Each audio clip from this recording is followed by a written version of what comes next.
Bismillahirrahmanirrahim.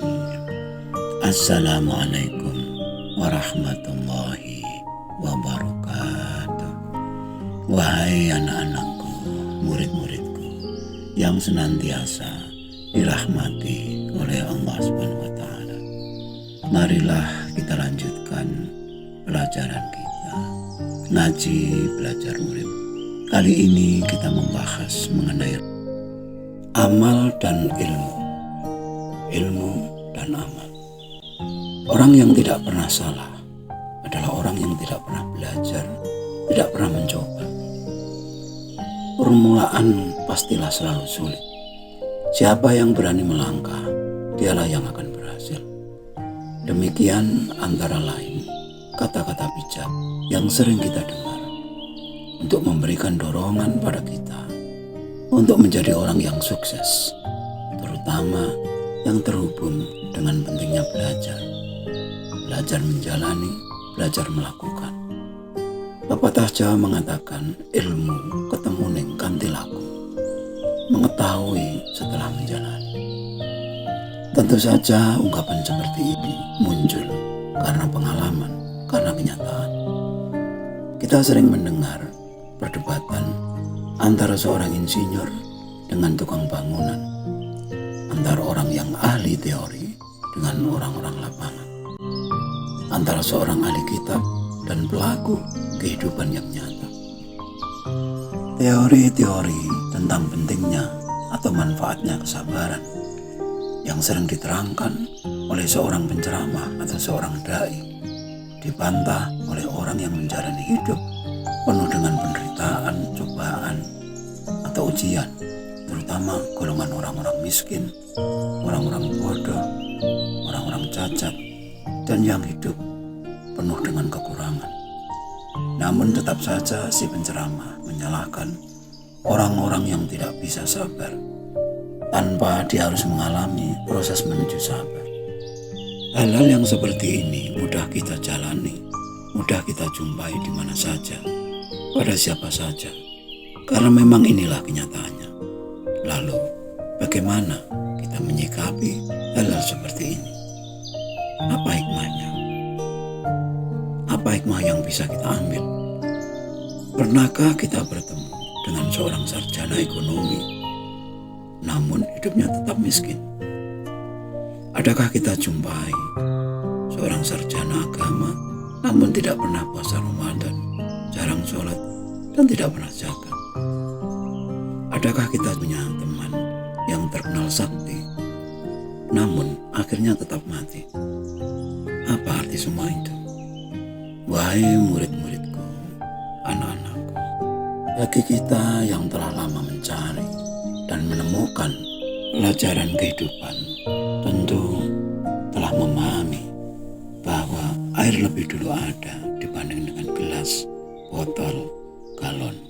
Bahwa angin itu sudah lebih dulu ada sebelum adanya ban sepeda motor, ban mobil, dan seterusnya. Bahwa laut itu lebih dulu ada sebelum adanya perahu, kapal layar, kapal motor, dan seterusnya. Itu artinya praktek itu lebih dulu ada sebelum adanya teori. Antara amal dan ilmu lebih dulu amal. Setelah orang merasa lelah berjalan dan waktu yang terlalu lama, akhirnya orang menemukan kendaraan, sepeda motor, mobil, kereta, dan sebagainya. Orang-orang yang dahulu hidupnya di tepi laut selalu berpikir bagaimana mengarungi, menyeberangi lautan. Maka muncullah rakit, perahu, kapal.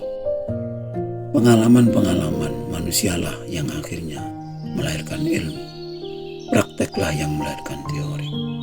Hubungan keduanya mestinya tidak boleh atau tidak bisa dipisahkan, antara amal dan ilmu, antara praktek dan teori. Amal tanpa ilmu bagaikan orang buta, bagaikan seorang sopir namun dia buta. Sedangkan ilmu tanpa amal bagaikan orang lumpuh, ilmu yang tidak pernah dijalankan atau dipraktekkan, termasuk ilmu-ilmu agama yang hanya diomongkan saja, prakteknya sama sekali lumpuh. Bila kita tidak memahami apa yang telah terjadi selama ini tentang bersatunya amal dan ilmu, pastilah kita menjadi orang-orang yang gagal, yang membawa akibat pada kesengsaraan hidup. Sebagaimana mereka-mereka yang tidak lepas dari fanatisme, fanatik kelompok, golongan, partai, agama, dan seterusnya. Bukankah hidup yang telah berjalan apa adanya cukup menjadi bukti bahwa ilmu dan amal selalu menyatu? Lihatlah jalan raya yang dipenuhi dengan kendaraan-kendaraan, sepeda motor, mobil, truk, bis yang selalu hilir mudik setiap saat, bahkan banyak terjadi kemacetan. Sebuah bis umum yang berjalan di jalan raya melibatkan banyak pekerja, banyak ilmu, banyak pabrik, belum lagi puluhan penumpang yang diangkut, siap mengamalkan ilmu yang mereka miliki sebagai modal mencari nafkah. Inilah bukti bahwa bersatunya ilmu dan amal adalah hukum alam atau sunatullah yang sudah pasti berlakunya. Itulah kesempurnaan hidup. Lalu bagaimana dengan kita? Sudahkah ada keserasian antara ilmu dan amal kita? Dalam urusan duniawi, urusan kerja, pasti hal itu akan berjalan. Sopir, guru, petani, tukang kayu, tukang servis, pekerjaan mereka telah sesuai dengan ilmunya.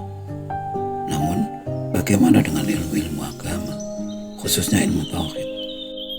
Bukankah di dalam ilmu tauhid, terutama dalam pelajaran Asmaul Husna, Allah SWT adalah Zat yang Maha Kuasa? Lalu, mengapa kita tidak tunduk pada kekuasaannya, tidak taat atau berani melanggar larangan-larangannya? Bukankah Allah SWT menyuruh kita untuk ikhlas di dalam melaksanakan ibadah?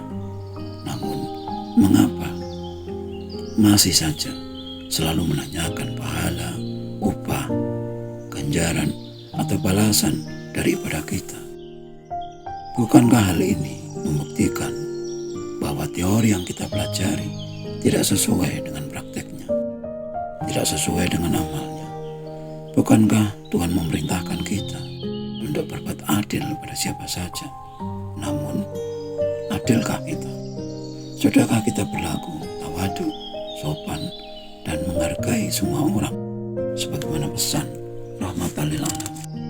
Wahai anak-anakku, murid-muridku, marilah kita mundur sejenak, agak menjauh sesaat dari hiruk-pikuk dunia ramai yang selalu akrab dengan gosip, isu-isu yang membuat pikiran kita mudah menjadi keruh, hati kita mudah berdebu, sehingga cermin hati kita kehilangan kejernihannya, hingga tidak mampu menampilkan gambar-gambar hidup yang sebenarnya.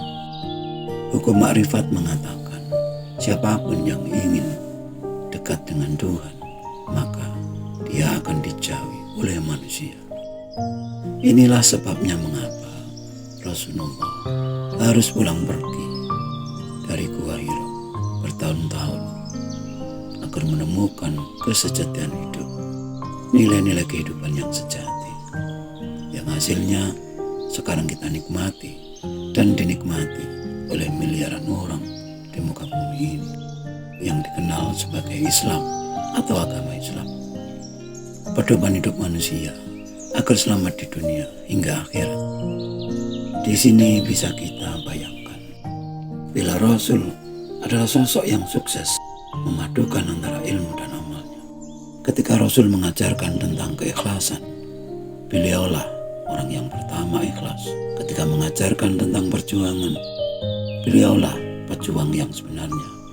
Ketika beliau mengajarkan pengorbanan, beliau adalah korban pertama dari buah perjuangannya. Bagi Rasul, ilmu dan amal bagaikan api dengan sinarnya, bagaikan air dengan basahnya, bagaikan gula dengan manisnya. Itulah sholawat sallallahu alaihi Muhammad yang mestinya menjadi teladan bagi kita semua, terutama yang sering-sering mengaku sebagai umat Muhammad, pecinta Nabi dan pewaris kenabian, seorang utusan, seorang pencari, penemu, pembawa kebenaran. Antara ucap dan laku adalah keharusan yang ditampilkan paling depan.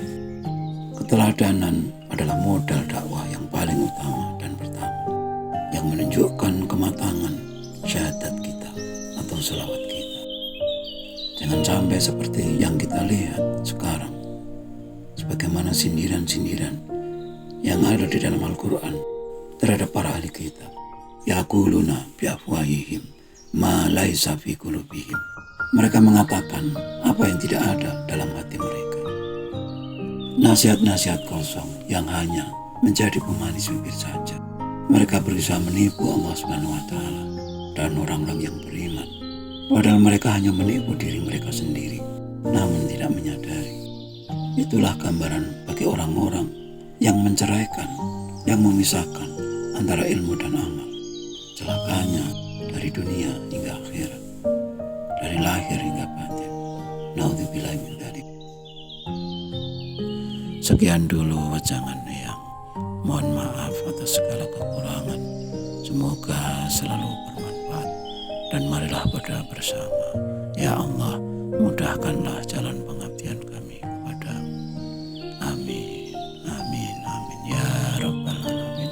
Wassalamualaikum warahmatullahi wabarakatuh.